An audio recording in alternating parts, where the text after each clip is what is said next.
அட நாதாரி பயல்களா அப்படின்னு சொல்லி உங்களுக்கு திட்டுனா கோவம் வருமா வராதா? உங்கள் அப்பாவை திட்டினா கோவம் வருமா வராதா? இன்னைக்கு முதலமைச்சரை நாதாரி அப்படின்னு சொல்லக்கூடிய ஒரு வார்த்தையை பயன்படுத்தி இருக்கிறார் ஆபாச ராசா. ராசா நீங்கள் வேற, ராசா தாங்க, வேற யாரும் கிடையாது. அவர் இப்போ அடுக்கடுக்கா நிறைய கூட்டணி கட்சியினுடைய தலைவர்களை முட்டாள் பசங்க, எதுவுமே சுய அறிவு இல்லாதவங்க அப்படின்னு சொல்லி திட்ட ஆரம்பிச்சிட்டாரு. இதில் ஒரு கட்சி அதுவும் சிபிஎம்னுடைய கம்யூனிஸ்ட் கட்சியினுடைய ஒரு கட்சி சொல்கிறாங்க திமுக கூட்டணியே இல்லை அப்படின்னு சொல்லி. திமுக கூட்டணியில் நீங்கள் எப்படி அறிவிக்கலாம்? தனியாக நிற்கலாம். 234 தொகுதியில நாம தான் ஜெயிக்க போகிறோம். இதே வாய்ஸ் அவுடால் அடுத்த எலெக்ஷனில் காணிங்கயா, தனியாக மட்டும் நின்றுருங்களேன். திமுக தெம்பு, திராணி, தில்லு, இல்லை இப்போ பேசக்கூடிய இந்த நாதாரித்தனம், மொளமாரித்தனம், இப்படி எந்த தனத்தை வேணாலும் வச்சுக்கோங்க. ஆனால் 234 தொகுதியிலையும் நாங்கள் எந்த இயக்கங்கள் கூடயும் எந்த கட்சிகள் கூடனையும் கூட்டணி இல்லாமல் தனியாக நிற்கிறோம் அப்படின்னு சொல்லுங்கயா, சல்யூட் கொடுக்குறோம்யா. ஏன்னா அப்போ தானே உங்களுடைய பவர் என்ன, உங்களுடைய வீக்னஸ் என்ன அப்படிங்கிறது உங்களுக்கு தெரியும். ராசா அவர்களுடைய பேச்சுக்கள் கண்ணியமான பேச்சாக தெரியவே இல்லை. நாளுக்கு நாள் அவருடைய பேச்சு பல சலசலப்பையும் பல மனிதர்களிடையே முகம் சுளிக்க வைப்பதுமா இருக்குது. அதற்கு இந்த நாதாரி பேச்சு அப்படிங்கிறது ரொம்ப இம்பார்ட்டண்ட்டான ஒரு ப்ரூஃப். எடிட்டர் அந்த வீடியோ கொஞ்சம் போட்டுவிடுங்களேன்.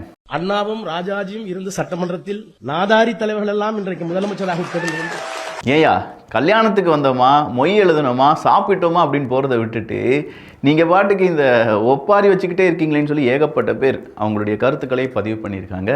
அது என்ன அப்படிங்கிறதெல்லாம் பார்த்துடலாமா? இது தமிழ் பொக்கிஷம் வழங்கும் ஆழமான அரசியல் சதுரங்கம்.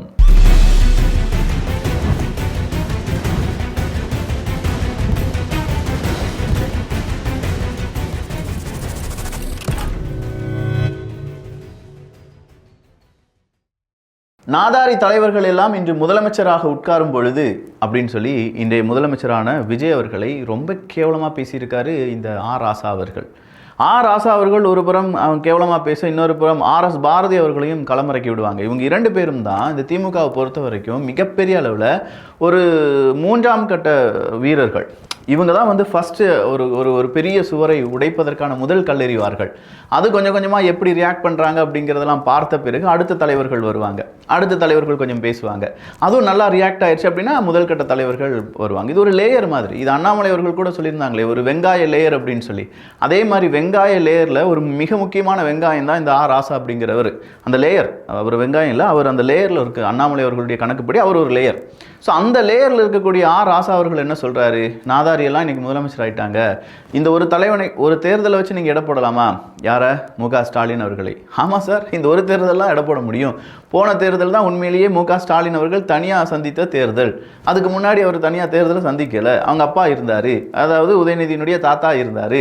அதன் பிறகு எடப்பாடியார் வந்தாங்க, அம்மா உயிரிழந்துட்டாங்க. அடுத்த எடப்பாடியாருக்கு பிறகு முக ஸ்டாலின் அவர்கள். இப்போ புது அரசு. ஒவ்வொன்றும் மக்கள் எல்லாத்தையும் எடை போட்டுட்டு தானே இருக்காங்க. நீங்கள் எப்படி சொல்லலாம் இந்த ஒரு தேர்தல் எடை போடக்கூடிய தலைவராக இவர் அப்படின்னு சொல்லி? உங்களுக்கு அவர் தலைவர், எங்களுக்கு அவர் முக ஸ்டாலின் ஒரு தலைவர், ஒன் ஆஃப் த தலைவர். அவர் தான் தலைவர் அப்படிங்கிறதுலாம் கிடையாது. ஸோ இந்த இடத்துல என்னுடைய தலைவரை பற்றி தப்பாக பேசின எல்லாருமே கெட்டவங்க, எல்லாருமே முட்டா பயலுங்க, எல்லாருமே மோசமானவங்க அப்படின்னு சொல்லக்கூடிய இந்த கருத்து திணிப்பை திமுக செய்ய செய்ய செய்ய இன்னும் மக்களிடையே திமுக விலகி கொண்டே இருக்கும். அதற்கு சிறந்த உதாரணம் இப்போ நாளடைவில் திமுக பற்றி யாருமே அதிகமாக பேச மாட்டேங்காங்க அப்படிங்கிறது தான்.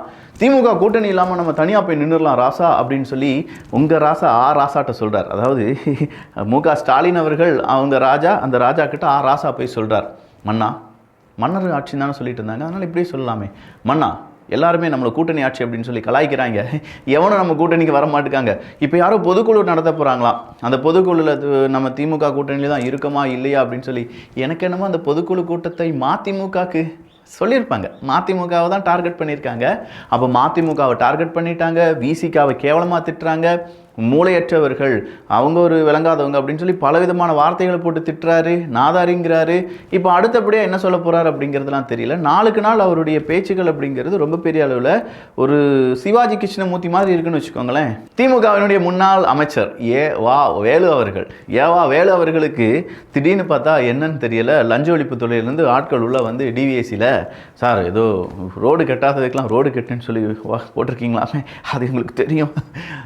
170 கோடியில் 110 கோடி கான்ட்ராக்ட் ஒருத்தருக்கே கொடுத்துருக்காங்க. இதை பற்றி டீட்டெயில்டாக தமிழ் பட்சத்தில் ஒரு பெரிய காணொளி வரப்போகுது பார்த்துக்கோங்க. அந்த காணொலியில் அக்கு வேறா ஆணி வேறா அதில் இருக்கக்கூடிய ப்ரூஃப் எல்லாம் நம்ம சொல்ல போகிறோம். அது ரொம்ப இம்பார்ட்டண்ட்டான ஒரு காணொளி. அப்போ இந்த ஏவா வேலு அவர்கள் ரோடே போடாத ஒரு ரோட்டுக்கெல்லாம் பைசா வாங்கியிருக்காங்கப்பா அப்படின்னு சொல்லி பலவிதமான குற்றச்சாட்டுகள் இருக்குது. லாக்கர்லாம் திறப்பதற்கு துளையிடக்கூடிய அந்த மெஷின்கள்லாம் கொண்டு போயிருக்காங்க. ஏன்னா நிறைய லாக்கர் இருக்கும் போல் மெஷின்லாம் போயிருக்குன்னு சொல்கிறாங்கப்பா. என்ன நடக்க போகுதோ? அப்போ ஏவா வேலு அவர்களுக்கு அந்த வீட்டுக்கு மட்டும்தான் அப்படின்னு பார்த்தா கிடையாதான். நம்ம சிவசங்கர் இருக்கார் பார்த்தீங்களா, அந்த சிவசங்கர் அவர்களுடைய பிஏன்னு ஒருத்தன் அலைஞ்சிட்டு இருந்திருக்கான். உனக்கு நான் வேலை வாங்கி தரேன்ப்பா, 25 லட்ச ரூபா கொடுத்துரு, கண்டிப்பாக உனக்கு தான் அந்த வேலை அப்படின்னு சொல்லிலாம் ஒருத்தர் வந்து ஒரு 25 லட்ச ரூபா வாங்கியிருக்காரு. அவனை இன்னைக்கு அரெஸ்ட் பண்ணியிருக்காங்க. கேட்டால் நான் சிவசங்கரனுடைய பிஏப்பா, என்னை அரெஸ்ட் பண்ணிடுவீங்களா? வாயா நீ வந்தா தானேயா தெரியும் அப்படின்னு சொல்லி இப்போ அரெஸ்ட் பண்ணி உலக கொண்டு போயிருக்காங்க. இவ்வளோதானு கேட்டால், சார் மின்சாரத்துறையினு வெள்ளை அறிக்கை பார்த்தீங்கன்னா ஒவ்வொரு வருஷமும் 23,000 கோடி, 50,000 கோடி, 40,000 கோடி அப்படின்னு சொல்லி பற்றாக்குறை வந்துக்கிட்டே இருந்திருக்கு. கடந்த 2021 2026, அதே மாதிரி 2017 2021 இப்படின்னு சொல்லி ஒவ்வொரு வருடமாக போட்டு ஏகப்பட்ட விஷயங்கள் இங்கே தப்பாகவே இருந்திருக்கு மின்சாரத்துறையில்.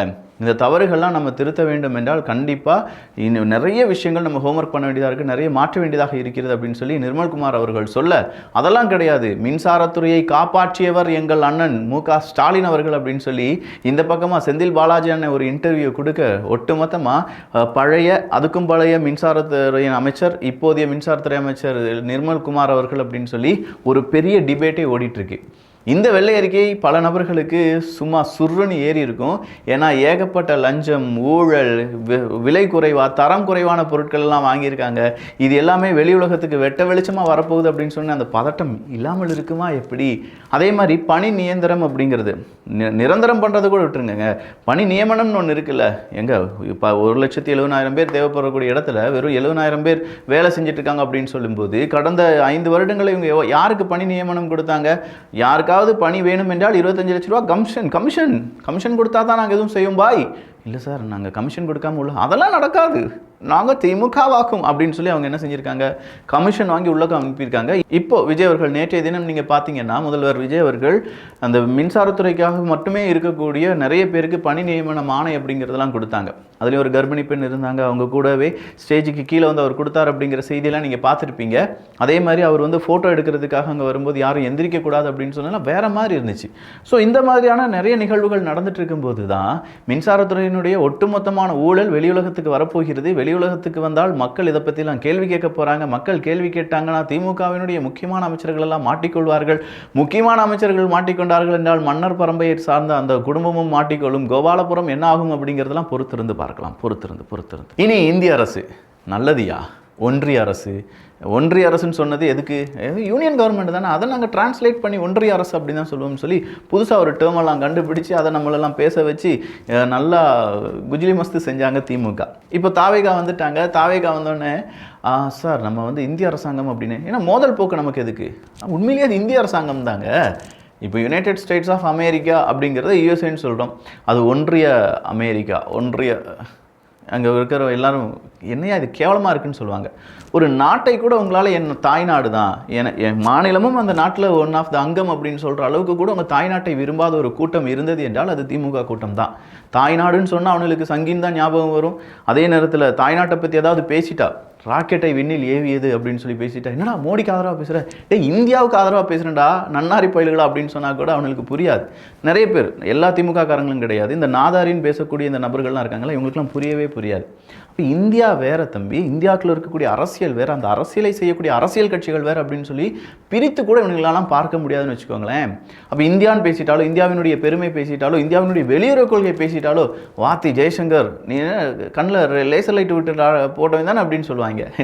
அவர் செஞ்ச செய்கை அப்படிடா, கொஞ்சமாவது படிங்க அப்படின்னு சொன்னால் அதெல்லாம் எங்களுக்கு எதுக்கு பாஸ்? எங்களுக்கு தெரிஞ்சதெல்லாம் கோபாலபுரம், கொத்தடிமை, ஊபீஸ், நாங்கள் ப்ரௌடு கொத்தூஸ் அப்படின்னு சொல்லிட்டு அலைவாங்க. அதெல்லாம் ஒரு ஓரமாக இருக்கட்டும். அப்போ இன்றைக்கி தாவேகா சார்பாக ஒரு லெட்டர் மத்திய அரசாங்கத்துக்கு எழுதப்பட்டிருக்கிறது. அதில் இந்திய அரசாங்கம் அப்படின்னு சொல்லி மென்ஷன் செய்யப்பட்டிருப்பதாக சொல்லப்படுகிறது. இது மட்டும் நல்லா இருந்தது அப்படின்னா உண்மையிலேயே அப்படியே கண்டினியூ ஆகட்டும். ஒன்றிய அரசாங்கம் அப்படிங்கிறத விட இந்திய அரசாங்கம், பாரத அரசாங்கம் எது வேணாலும் நீங்கள் கூப்பிட்டுக்கோங்கன்னா அந்த ஒன்றியம் அப்படிங்கிறதெல்லாம் எனிவே எனக்கு சரியாப்படலை. அஸ் அ நேஷனலிஸ்ட் நான் சொல்லிடுறேன், நான் ஒரு தேசியவாதி. அதனால் எனக்கு அது சரியாப்படலை. இதை அங்கே இருக்கக்கூடிய இப்போ தமிழ்நாட்டை சார்ந்த இப்போ புதிய கட்சி என்ன செய்ய போகிறாங்க அப்படிங்கிறத பொறுத்திருந்து பார்க்கலாம். திமுக ஆட்சியில் பள்ளிக்கு ஒப்புதல் வழங்க பணம் கேட்டனர். நாம் பணம் கொடுக்கலையே. யார் சொல்லியிருக்காருன்னா வேற யாருமே இல்லை, ஸ்ரீதர் வேம்பு அவர்கள். நமக்கு எல்லாருக்குமே தெரியும் வேம்பு அவர்களை பற்றி. வேம்பு அவர்கள் அவங்களுடைய கிராமத்தில் இருக்கக்கூடிய ஒரு பள்ளிக்கு அனுமதி கேட்டதற்கு அங்கேயும் போய் லஞ்சம் வாங்கியிருக்காங்க, லஞ்சம் கேட்டிருக்காங்க அப்படின்னு சொல்கிறத ஸ்ரீதர் சோஹோவினுடைய நிறுவனர் ஸ்ரீதர் வேம்பு அவர்கள் சொல்லியிருக்காங்க. இதெல்லாம் எவ்வளோ பெரிய அவமானம் நமக்கு. இந்த அவமானத்தெல்லாம் வச்சுக்கிட்டு நாங்கள் யாருன்னு தெரியுமா, மன்னராட்சி மண்ணாங்கட்டி ஆட்சின்னு சொல்லிக்கிட்டு. அடுத்த சம்பவத்துக்கு தயாராகுங்க வாரியர்ஸ். ஆடு தலையை தானா விடுது, பிரியாணி போட்டுற வேண்டிதான். திருச்சியில் பை எலெக்ஷன் வருது பார்த்தீங்களா, அந்த எலெக்ஷனில் ஸ்டாலின் அவர்களே நிப்பாட்ட போகிறாங்களாம்ப்பா விஜய் அவர்களுக்கு எதிராக. எப்படி இருக்குன்னு பார்த்துக்கோங்க. வேற மாதிரி இருக்க போதில்லை. அதுக்காக இப்போ விர்ச்சுவல் வாரியர்ஸ் தயாராகி வருகிறார்கள் அப்படின்னு சொல்கிறாங்க. அடுத்ததாக காலை ஒரு தோற்றம், மாலை த்ரிஷா வீட்டில் வேறொரு தோற்றம். முதல்வரின் குடும்பம் பற்றி தனிப்பட்ட விமர்சனம் செய்த முன்னாள் அமைச்சர் ரகுபதி அவர்கள். சார் யார்? சட்டத்துறை அமைச்சர் முன்னாள். அவர் என்ன சொல்லியிருக்காரு? அங்கே போனால் வேறு முகங்க, த்ரிஷா வீட்டுக்குள்ளே வேறு முகங்க. ஆமாம், நயன்தாரா வீட்டுக்குள்ளே வேறு முகம், அந்த பக்கமாக இருக்கக்கூடிய இன்னொருத்தவங்க துபாயில் செட்டில் ஆகியிருக்காங்க, அவங்க வீட்டில் வேறு முகம், வேறு என்னென்ன இன்ஸ்டாகிராமில் வேறு முகம் எல்லாம் சொல்லிட்டு இருக்காங்கயா. எல்லாமே ஊர் ஃபுல்லாக பேச ஆரம்பிச்சிட்டாங்கயா. 9 டெண்டர் ரத்து பண்ணியிருக்கு தாவேகா அரசாங்கம். அதுவும் குறிப்பாக இந்த மின்சாரம் பேஸ்டாக இருக்கக்கூடிய இந்த டெண்டர்ஸ், அதில் இந்த டிரான்ஸ்ஃபார்மர்ஸ் எப்படி வாங்கப்பட்டது அப்படிங்கிற ஒரு ஒட்டுமொத்தமான வீடியோவை தமிழ் பட்சத்திலும் அறப்போர் இயக்கமும் வெளியிட்டிருந்தார்கள். அதே மாதிரி பேட்டர்னில் ஒரு 20 பேர் டெண்டருக்கு ஒரு அமௌண்ட்டை மென்ஷன் பண்ணுறாங்கன்னு வச்சுக்கோங்களேன். உதாரணத்துக்கு 12,76,242.25 ரூபா. இதே தான் எல்லாருமே வச்சுருப்பாங்களாம். சாமி கனவுல வந்து வரம் கொடுத்துரும் போல். 12,76,242.25 அப்படின்னு சொல்லி குத்தி வைப்பா, அப்போனா தான் உனக்கு டெண்டர் கிடைக்கணும். இதெல்லாம் செட்டிங்ஸு செல்லப்பா காலத்திலே நாங்கள் பார்த்துட்டோம். இன்னுமாமையா இந்த செட்டிங்ஸு டெண்டர்லாம் ஓடிக்கிட்டு இருக்குது அப்படிங்கிற மாதிரி இருக்குல்ல. இப்படி வந்து 9 டெண்டர் நாங்கள் ரத்து பண்ணியிருக்கோன்னு சொல்லியிருக்காங்க. இன்னும் நிறைய நல்ல விஷயங்கள் நடக்கணும். இன்னும் நல்ல விஷயங்கள் தவிர ஏகப்பட்ட விஷயங்கள் நீங்கள் தெரிந்து கொள்ள வேண்டும். அதற்கு அரசியல் சதுரங்கம் உங்களுக்கு உறுதுணையாக இருக்கும். நம்ம எல்லாரும் சேர்ந்து அரசியல் படிக்க போகிறோம். அம்பிட்டு தான். நாம் அரசியல்வாதியும் கிடையாது, அரசியலில் நமக்கு நாட்டமும் கிடையாது. ஆனால் அரசியல் படிக்கணும் தானே. நல்லதை பகிர்ந்து நல்ல சமுதாயத்தை உருவாக்குவோம். நன்றி, வணக்கம்.